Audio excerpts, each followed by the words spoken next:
बारामूला में देह व्यापार के रैकेट का भांडाफोड़ पुलिस ने किया है। इस मामले में पुलिस ने 2 महिलाओं समेत 6 लोगों को गिरफ्तार किया है।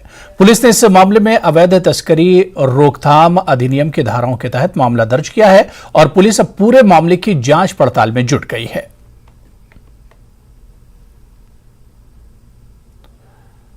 पुलिस ने साउथ कश्मीर के कुलगाम और शोपियां जिले में 3 ड्रग तस्करों को गिरफ्तार किया और इनके कब्जे से प्रतिबंधित पदार्थ बरामद किया है। इस कार्रवाई में मीर बाजार की पुलिस पार्टी ने गाजापुरा में ट्रक ड्राइवर से 20 किलोग्राम पोस्त बरामद किया है। वहीं मंजगाम की पुलिस ने एविल में 11 किलो पोस्त बरामद किया है, जबकि शोपियां के डुमपुरा में पुलिस ने 18 किलो पोस्त बरामद की है।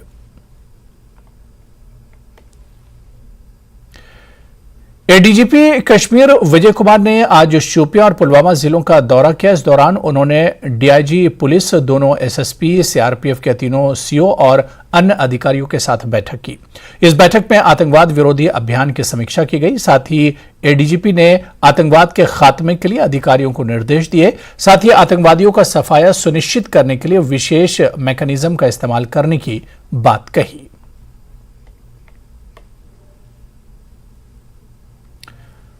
नगर परिषद बांडीपुरा में एक बैठक का आयोजन किया गया। परिषद के अध्यक्ष बशारत हुसैन नजर द्वारा आयोजित इस बैठक में शहर के 17 वार्डों के प्रतिनिधि, नागरिक समाज के सदस्य और क्षेत्र के प्रमुख नागरिकों ने भाग लिया, जिसमें जाम, जिला अस्पताल और कूड़ा निस्तारण जैसे विषयों पर चर्चा की गई। बैठक के दौरान अधिकांश वक्ताओं ने जिला मुख्यालय पर निर्माण और विकास की कमी पर सवाल उठाए। वहीं परिषद के अध्यक्ष बशारत हुसैन नजर ने कहा कि शहर की समस्याओं के समाधान के लिए वो अपनी मुमकिन भूमिका निभाते रहेंगे।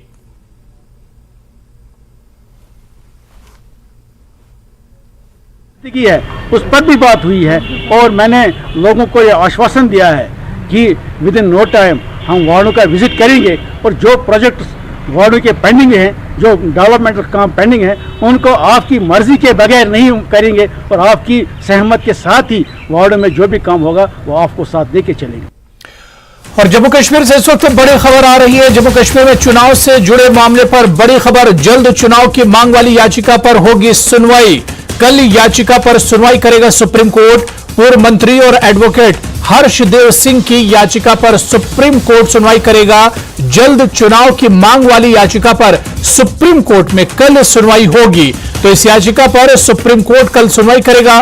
पूर्व मंत्री और एडवोकेट हर्षदेव सिंह की याचिका पर सुनवाई होगी। तो जम्मू कश्मीर में चुनाव से जुड़ी हुई इस वक्त की बड़ी खबर। जल्द चुनाव की मांग वाली याचिका पर सुप्रीम कोर्ट सुनवाई करेगा और कल याचिका पर सुनवाई करेगा सुप्रीम कोर्ट। पूर्व मंत्री और एडवोकेट हर्षदेव सिंह की याचिका पर सुनवाई होगी। तो जम्मू कश्मीर में चुनाव से जुड़ी हुई इस वक्त बड़ी खबर आ रही है। जम्मू कश्मीर में जल्द चुनाव की मांग वाली याचिका पर सुप्रीम कोर्ट सुनवाई करेगा और कल ही इस याचिका पर सुप्रीम कोर्ट में सुनवाई होगी। पूर्व मंत्री और एडवोकेट हर्षदेव सिंह की याचिका है, जिस पर कल ही सुनवाई करेगा सुप्रीम कोर्ट। इसमें जल्द चुनाव की मांग की गई है और जल्द चुनाव की मांग वाली याचिका पर सुप्रीम कोर्ट चुनाव के लिए तैयार हुआ है और कल इस पर सुनवाई होगी। सीधे दिल्ली का रुख करेंगे। हमारे सहयोगी सुशील पांडे हमारे साथ जुड़े हुए हैं। सुशील, इस वक्त जम्मू कश्मीर से जुड़ी हुई बड़ी खबर आ रही है और कहा जा रहा है कि जम्मू कश्मीर में जल्द चुनाव कराने की जो याचिका है उस पर सुप्रीम कोर्ट कल सुनवाई कर सकता है। क्या अपडेट है? बिल्कुल अबू, देखिए साफ तौर से हर्षदेव सिंह की तरफ से ये याचिका मंजू सिंह के माध्यम से सुप्रीम कोर्ट में दाखिल की गई है, जिसमें साफ तौर से जो याचिका दाखिल की गई है उसमें ये कहा गया है कि चूंकि लंबे समय तक किसी भी लोकतांत्रिक देश में किसी भी राज्य को जो फिलहाल संवैधानिक दायित्व है उससे वंचित नहीं रखा जा सकता है और इसलिए फिलहाल जम्मू कश्मीर राज्य में चुनाव समय से पहले करवाया जाए ताकि तमाम जो नागरिक है उनको उनका अधिकार और भी पुष्ट तरीके से मिले और साथ ही साथ जिस तरह तमाम आतंकवादी घटनाएं होती थी उसके बाद अब जम्मू कश्मीर राज्य कहीं ना कहीं अब धीरे धीरे शांत हुआ है। तो ऐसे में चुनी हुई सरकार की बेहद आवश्यकता है जम्मू कश्मीर में। लिहाजा इस पूरे मामले में तमाम जो नागरिकों का दायित्व है उसके अधिकारों को देखते हुए सुप्रीम कोर्ट इस पूरे मामले में न केवल केंद्र सरकार बल्कि चुनाव आयोग को भी ये आदेश दे कि समय से पहले वहां पर फिलहाल चुनाव करवाया जाए। अब इस पूरे मामले पर कल सुप्रीम कोर्ट अब सुनवाई करेगा, संभवतः 11:30 बजे के आसपास चीफ जस्टिस की बेंच में इस पूरे मामले की सुनवाई होगी। देखना बेहद अहम होगा कि जम्मू कश्मीर में समय से पहले चुनाव कराने को लेकर जो याचिका दाखिल की गई है उस पर सुप्रीम कोर्ट क्या कुछ अहम आदेश जारी करता है, क्योंकि कहीं ना कहीं सुप्रीम कोर्ट के समक्ष अब दो बड़े मामले हैं। वो एक तो आर्टिकल 370 और दूसरा उससे पहले फिलहाल चुनाव कराने की प्रक्रिया को लेकर जो याचिका दाखिल की गई है। तो देखना बेहद अहम है कि कल की जो सुनवाई होगी उसमें सुप्रीम कोर्ट क्या कुछ अहम आदेश जारी करता है। बिल्कुल सुशील पांडे, आपने बिल्कुल सही कहा, क्योंकि सुशील हम देख रहे हैं जम्मू कश्मीर की जो पॉलिटिकल पार्टियां हैं उन्हें बेसब्री से चुनाव का इंतजार है और अब सुप्रीम कोर्ट कल इस पर जब सुनवाई करेगा जल्द चुनाव को कराने को लेकर, तो सुप्रीम कोर्ट का जो भी रिमार्क या जो भी फैसला आता है वो जम्मू कश्मीर की जो पॉलिटिकल पार्टियां उनके लिए बहुत इंपॉर्टेंट होगा। जी बिल्कुल, वो देखिए साफ तौर से लंबे समय से फिलहाल जम्मू कश्मीर की जो जनता है वहां पर चुनाव की प्रक्रिया को लेकर कोई भी उथल पुथल नहीं देखा गया है। अभी हाल ही में आपने देखा होगा कि जनगणना के मामले में भी सुप्रीम कोर्ट में याचिका दाखिल की गई थी, जिस पर केंद्र सरकार ने ये कहा था कि इस पूरे मामले को लेकर उनकी तरफ से तैयारियां पूरी कर ली हैं। तो ये माना जा सकता है कि जिधर केंद्र सरकार की तरफ से तैयारियां हों और जम्मू कश्मीर में चाहे जो भी मुद्दे हों, लेकिन तमाम राजनीतिक पार्टियां जैसा आप बता भी रहे थे कि तैयारियां उनकी तरफ से की जा रही है, तो यह माना जा सकता है कि कल की सुनवाई कहीं ना कहीं जम्मू कश्मीर में होने वाले चुनाव का भविष्य तय करे। क्योंकि अगर सुप्रीम कोर्ट इस मामले पर सुनवाई करेगा तो निश्चित रूप से केंद्र सरकार से जवाब तलब करेगा और ऐसे में देखना बेहद अहम होगा कि केंद्र सरकार का चुनाव करवाने की प्रक्रिया पर क्या कुछ अहम आदेश जारी करता है कोर्ट और क्या केंद्र सरकार का रिमार्क होगा इस पूरे मामले पर सुनवाई के दौरान। लेकिन सबसे महत्वपूर्ण बात यह है कि सुप्रीम कोर्ट को जो तमाम याचिका करता है वो किस तरह संतुष्ट करते हैं कि क्यों जम्मू कश्मीर में चुनाव करवाना बेहद आवश्यक है। अब ऐसे में देखना बेहद अहम होगा अब कि जम्मू कश्मीर की इस याचिका में सुप्रीम कोर्ट कितना कन्विंस होता है और आगे सुनवाई के लिए तैयार होता है। बिल्कुल सुशील, बहुत बहुत शुक्रिया हमारे साथ जुड़ने के लिए, इस खबर पर अपडेट करने के लिए। तो अब देखना अहम होगा कि जल्द चुनाव कराने वाली याचिका पर कल सुनवाई होने वाली है, सुप्रीम कोर्ट का क्या कुछ रुख रहता है। आगे बढ़ेंगे। विक्टर ग्रीज में सेना द्वारा स्थापित युवा केंद्र में आज एक समारोह आयोजित किया गया। समारोह में सेना के कमांडिंग ऑफिसर के अलावा प्रशिक्षुओं और प्रशिक्षकों ने भाग लिया। समारोह के दौरान उन कर्मियों को कार्यदेश दिया गया जो सूजनी का काम पूरी तरह से सीख चुके हैं। समारोह के दौरान सेना की ओर से प्रशिक्षकों को मोमेंटो भी दिए गए। आज जो यहाँ पे यूथ सेंटर पे फंक्शन हुआ है, जो हमने पिछले दिसंबर से जो कोशिश की थी कि इन लड़कियों को ट्रेन करने में की सोजनी में, तो आज उनको पहला ऑर्डर मिला है। जिन लड़कियों ने इस दौरान सीखा है ये काम, तो आज उनको पहला ऑर्डर मिला है। आज हमने हर एक लड़की को एक एक शॉल करने को दिया है, जिसका उनको बाकायदा अब पैसा मिलेगा। तो हम एक बार गुरु हरगोबिंद जी की जयंती के मौके पर आयोजित कार्यक्रम में चिट्टी पातशाही गुरुद्वारे में बड़ी संख्या में लोग शामिल हुए। कार्यक्रम में गुरु हरगोबिंद जी की शिक्षाओं के महत्व पर प्रकाश डाला गया। यहां लोगों ने आशा जताई कि उनके संदेश सभी के लिए प्रेरणा के रूप में काम करेंगे। फतेह, आज का दिन श्री गुरु हरगोबिंद साहब जी का प्रकाश उत्सव है। इस मुबारक मौके पर कश्मीर की सारी संगतें यहाँ इकट्ठ हुई हैं गुरुद्वारा छठी पातशाही में। जम्मू से भी जो लोग यहाँ गर्मी के दौर में आते हैं वो भी यहाँ आए हैं। बहुत रौनक है, वाहिगुरु की बहुत मानता हो रही है।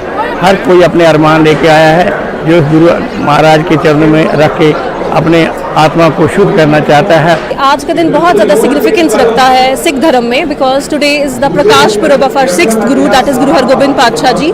तो आज के दिन जो है गुरु हरगोबिंद पातशाह जिन्होंने हमें मीरी एंड पीरी का कॉन्सेप्ट यानी कि spiritual power and political power के साथ सिखों को ब्लेस किया है, आज उनका प्रकाश पुरब। आप देख रहे हैं कि कितने हजारों की तादाद में सारी सिख संगत।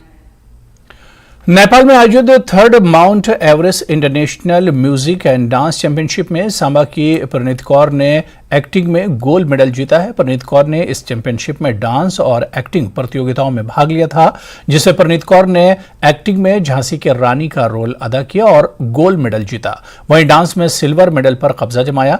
इस पूरी चैंपियनशिप में 5 देशों के बच्चों ने भाग लिया था, जिसमें भारत, श्रीलंका, बांग्लादेश, नेपाल और पाकिस्तान के बच्चे शामिल रहे। प्रतियोगिता जीतकर जब प्रणीत कौर अपने घर पहुंची तो घर वालों ने जोरदार स्वागत किया। प्रणीत कौर के घर वालों का कहना है कि इस चैंपियनशिप के लिए प्रणीत कौर ने कड़ी मेहनत की थी और इनकी मेहनत रंग लाई और उन्हें अपनी बेटी पर गर्व है, जिसने पूरे भारत के साथ साथ जम्मू कश्मीर का नाम रोशन किया। Selected for the third Mount Everest Music and Dance Sports International Championship 2023. After qualifying the district, state, national level competitions, I am the only candidate from district Samba who have participated at international level and won gold medal in acting and silver medal in dance at international level held at Tribhuvan University, Kathmandu, Nepal. In the international level, 5 countries had come: India, Nepal, Bangladesh. तो चलिए इस bulletin में अभी फिलहाल इतना ही। नमस्कार।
अफगानिस्तान में तालिबान के नेतृत्व वाली सरकार ने महिलाओं के सभी सौंदर्य और हेयर सैलून को बंद करने का दिया है आदेश। महिलाओं द्वारा चलाए जा रहे हजारों व्यवसाय हो जाएंगे बंद।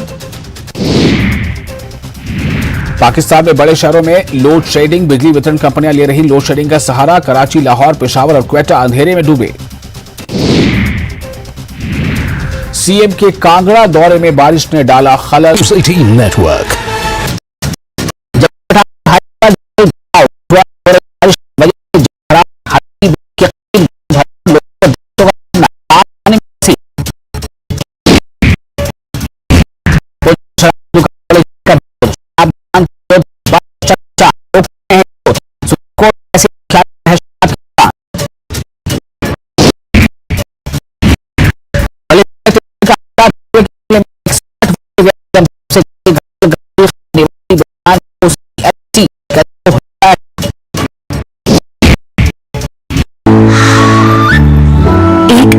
खुशबू ब्लैकस्टोन अगरबत्ती। बीजेपी नेता त्रिलोक कपूर का बड़ा दावा, बोले हिमाचल कांग्रेस में जल्द होगी एनसीपी जैसी टूट। चुनावी गारंटियां पूरी नहीं होने से असंतुष्ट हैं कई नेता।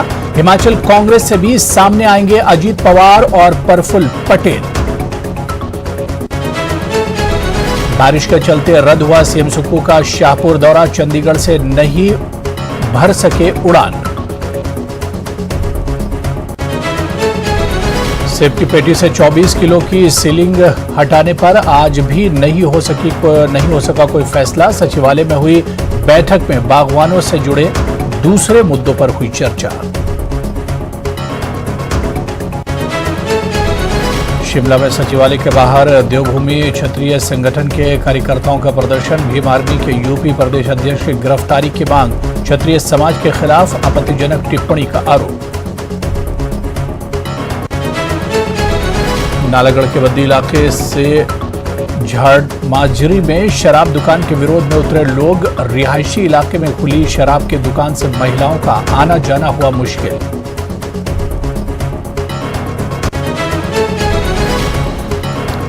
और ऊना के हरौली में नाले में उफान से तेज धार में बही कार, कई जिलों में बारिश के बाद नदी नालों में आई बाढ़।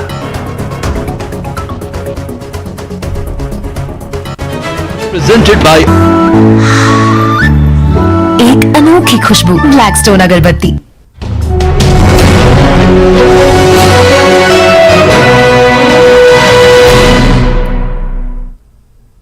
महाराष्ट्र में एनसीपी की टूट पर बीजेपी नेता त्रिलोक कपूर ने हिमाचल को लेकर बड़ा बयान दिया है। त्रिलोक कपूर ने कहा कि महाराष्ट्र में एनसीपी जैसा हाल ही हिमाचल में कांग्रेस का होने वाला है। हिमाचल कांग्रेस में जल्द ही टूट होगी। उन्होंने कहा कि हिमाचल कांग्रेस में घमासान मचा हुआ है। यहां कांग्रेस में प्रफुल्ल पटेल और अजीत पवार दिखेंगे। चुनावी गारंटियां सरकार के गिरने का कारण बनेंगी, क्योंकि सरकार गारंटी पूरी नहीं कर पा रही, जिससे पार्टी के कई नेता असंतुष्ट हैं।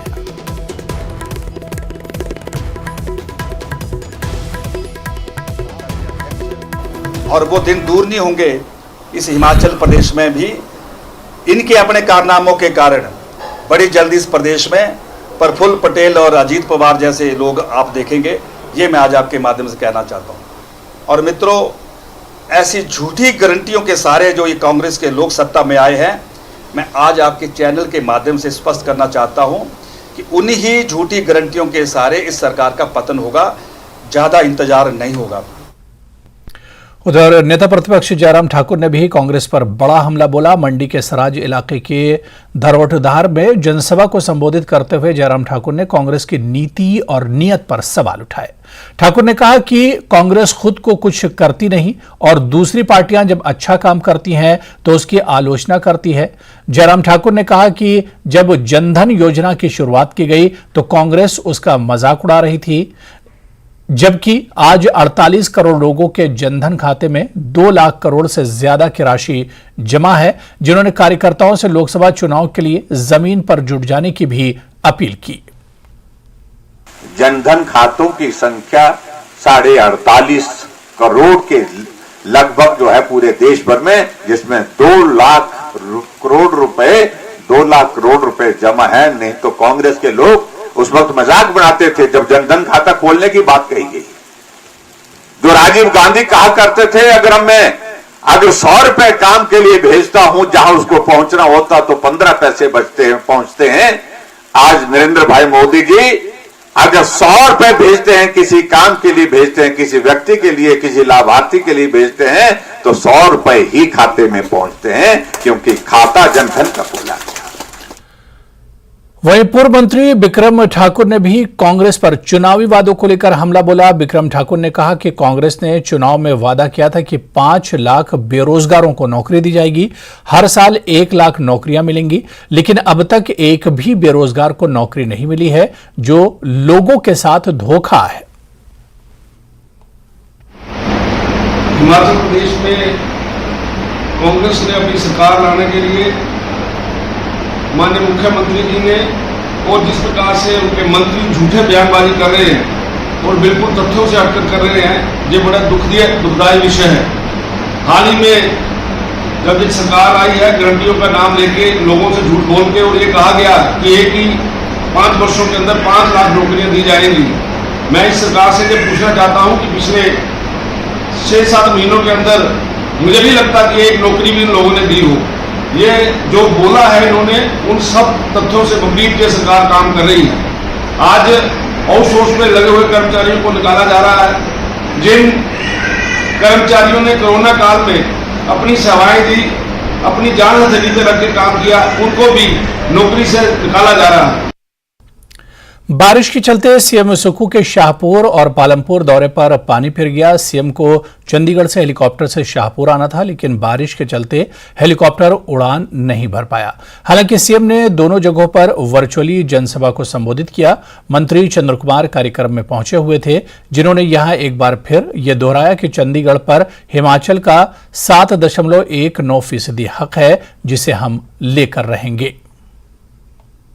आज वही फैसला सुखविंदर सिंह सुक्खू लेने जा रहे हैं, उसको लेकर आप क्या कहना चाहेंगे सर? देखिए, ये जो 7.19% का जो शेयर है, उसके लिए समय के ऊपर सभी जो मुख्यमंत्री हैं उन्होंने इसको बात को उठाया है।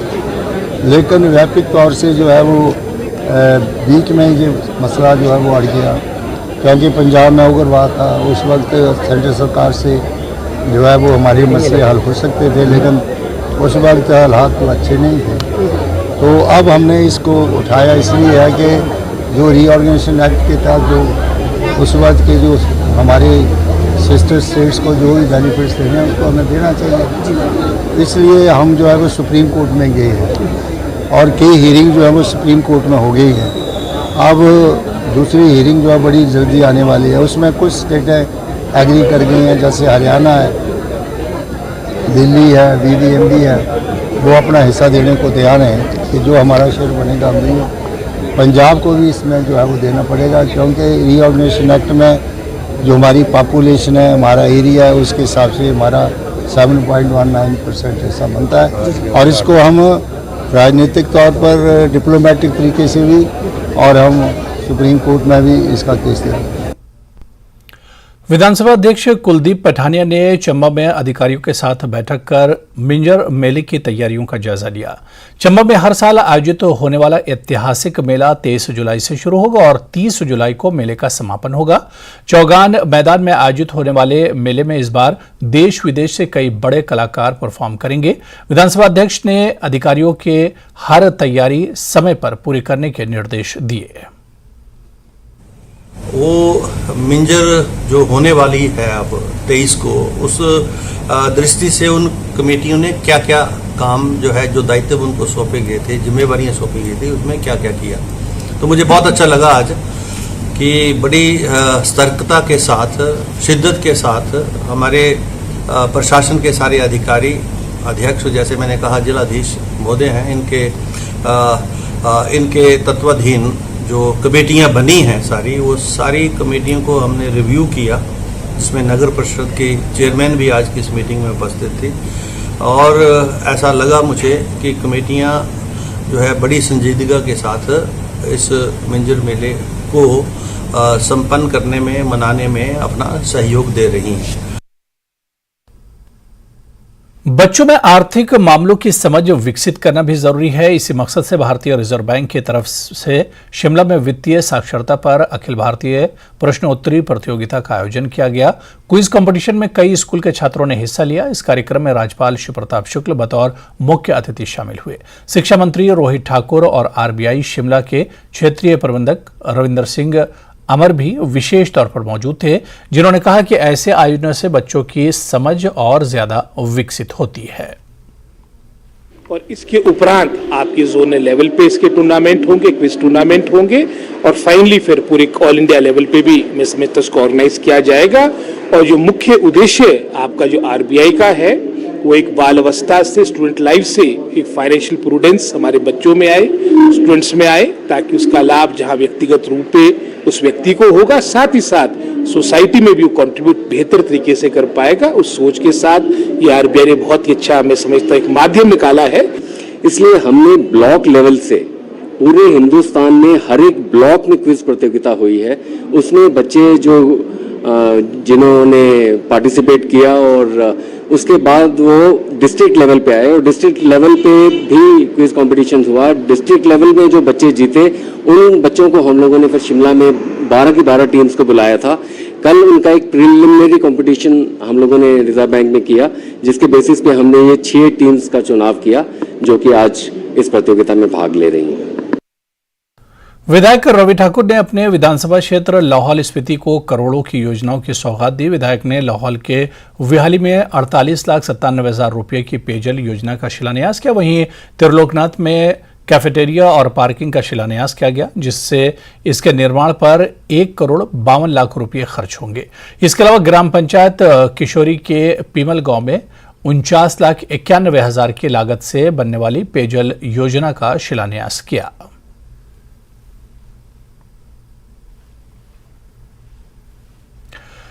बीएमआरबी के यूपी प्रदेश अध्यक्ष महक सिंह के एक पोस्ट से देश भर में बवाल मचा हुआ है। पोस्ट में क्षत्रिय समाज के खिलाफ आपत्तिजनक टिप्पणी की गई है।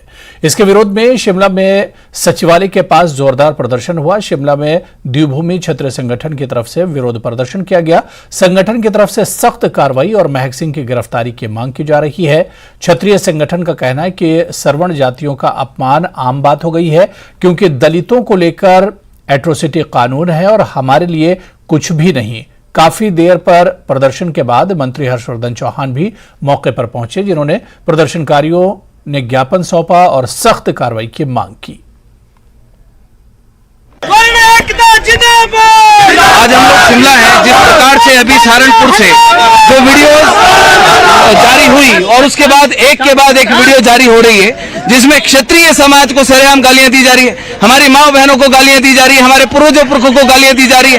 क्षत्रिय समाज के पुरखों को बोला जा रहा है कि इन्होंने अंग्रेजों के और इन्होंने मुगलों के तलवे चाटे, इन्होंने अपनी औरतें इनके बिस्तरों पर भेजी उनके बिस्तर गर्म करने के लिए, और हमारे पूर्वजों पुरखों को बोले जा रहे हैं कि इन्होंने अपनी जान बचाने के लिए इनके। डिमांड क्या है आज आपके यहाँ पर? आज हमारी सीधे तौर पे हमारा आक्रोश है और सीधे तौर पे कि जो प्रदेश सरकार के पास हम आए हैं, हमने ज्ञापन भी लाया है। अभी 3 दिन पहले हम लोगों ने प्रदेश जो हमारे सुपरिटेंडेंट ऑफ पुलिस है, हमने उनको एफआईआर करने के लिए कॉपी दी थी कि वो जो महक सिंह बदबूदार है उसके खिलाफ कड़ी कार्रवाई अमल में लाएं। और आपके चैनल के माध्यम से सीधे तौर पे हमें बात कहना चाहते हैं कि इस देश में चाहे राजपूत है चाहे ब्राह्मण है, उनके खिलाफ संविधान की आड़ लेके कोई भी कुछ भी भौंक कर चल जाएगा, बकवास मार कर चले जाएगा, उनके खिलाफ कोई कानून नहीं। अगर हमारे लोग कुछ भी बोलते हैं, हमारे लोगों को एट्रोसिटी SC एक्ट में फंसा दिया जाता है। इस देश का अगर संविधान 135 करोड़ लोगों के लिए है, तो आज इस देश में रहने वाला राजपूत ब्राह्मण समाज जो है, वैश्य समाज जो है, वो पूछना चाहता है हमारे लिए कौन सा एक्ट है,